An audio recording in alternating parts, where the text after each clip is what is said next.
आज हम बात करेंगे कि न्यूक्लियर पावर प्लांट कैसे काम करता है। न्यूक्लियर रिएक्टर को हम सिंपल वे में समझेंगे। न्यूक्लियर पावर प्लांट कोल के मुकाबले अत्यधिक बिजली जनरेट करती है, लेकिन अभी भी 75% बिजली भारत में सिर्फ कोल से उत्पादित किया जाता है। चूँकि भारत में कुल 4 न्यूक्लियर पावर प्लांट हैं, इसी वजह से कोल का अत्यधिक उपयोग किया जाता है। भारत सरकार ने लक्ष्य रखा है कि 2024 तक और अधिक पावर प्लांट बनाए जाएं ताकि कोयले पर निर्भरता कम हो सके। भारत सरकार ने 2024 तक 14 नए पावर प्लांट बनाने का लक्ष्य रखा है। न्यूक्लियर रिएक्टर में न्यूक्लियर फिशन के द्वारा अत्यधिक हीट जनरेट किया जाता है, जिसको कंडक्ट करके वाटर चैम्बर में लाया जाता है, जहां से वाटर भाप बन के इन तक जाता है, जिसके कारण टरबाइन घूमता है और इसी के द्वारा इलेक्ट्रिसिटी जनरेट किया जाता है। अब हम बात करेंगे न्यूक्लियर पावर प्लांट के कंस्ट्रक्शन की। न्यूक्लियर चैम्बर में 3 मेन चीज़ें होती हैं: फ्यूल एलिमेंट, मॉडरेटर और कंट्रोल रॉड। फ्यूल एलिमेंट एक थिन रॉड होता है जिसका डायमीटर 1 सेंटीमीटर के बराबर होता है और यह यूरेनियम से बना होता है। फ्यूल रॉड की संख्या इस पर निर्भर करता है कि न्यूक्लियर पावर प्लांट कितना बड़ा है। बड़े न्यूक्लियर पावर प्लांट में हजारों की संख्या में फ्यूल रॉड होते हैं। ये रॉड जिस जगह होते हैं उसे रिएक्टर कोर कहते हैं। बात करें मॉडरेटर की, तो मॉडरेटर के रूप में मेनली वाटर का यूज किया जाता है। मॉडरेटर न्यूट्रॉन की एनर्जी को ऑब्जर्व करने का काम करती है।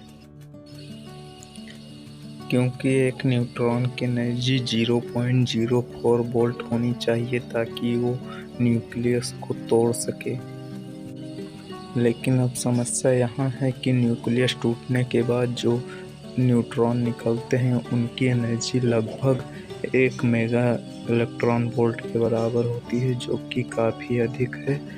और इतनी अधिक एनर्जी की वजह से ये दूसरे न्यूक्लियस को तोड़ नहीं पाते हैं। न्यूक्लियस को तोड़ने के लिए एक न्यूट्रॉन की एनर्जी 1 वोल्ट से कम होनी चाहिए।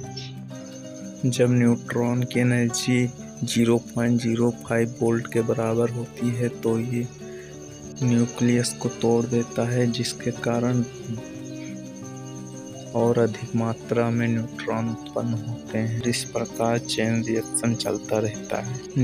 निकले हुए न्यूट्रॉन की एनर्जी चूँकि 1 मेगा इलेक्ट्रॉन के बराबर होता है, तो उसे एब्जॉर्ब करने के लिए हेवी वाटर या वाटर का यूज़ किया जाता है, जो कि इसकी एनर्जी को एब्जॉर्ब करके इसे स्लो डाउन कर देता है।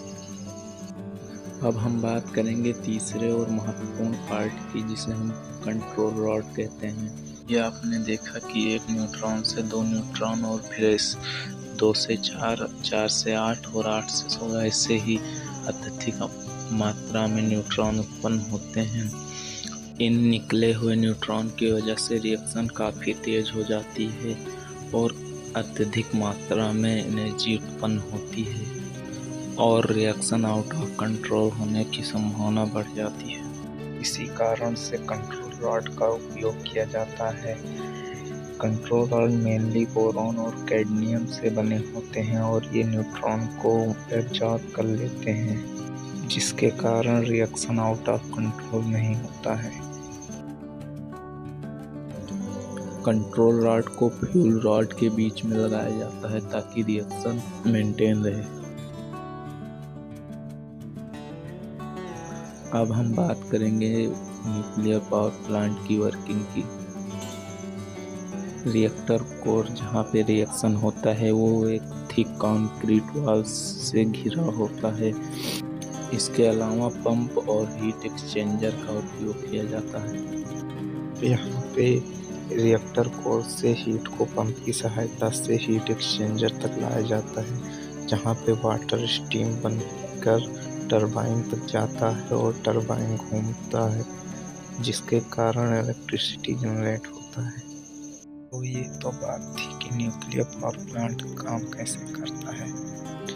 आज हमने न्यूक्लियर पावर प्लांट को आसान भाषा में समझने की कोशिश की। अब हम आपके लिए एक सवाल छोड़कर जाते हैं, जिसका उत्तर आप हमें कमेंट बॉक्स में दीजिए। इस प्रश्न पर हम अगले वीडियो में चर्चा करेंगे। वीडियो को देखने के लिए धन्यवाद।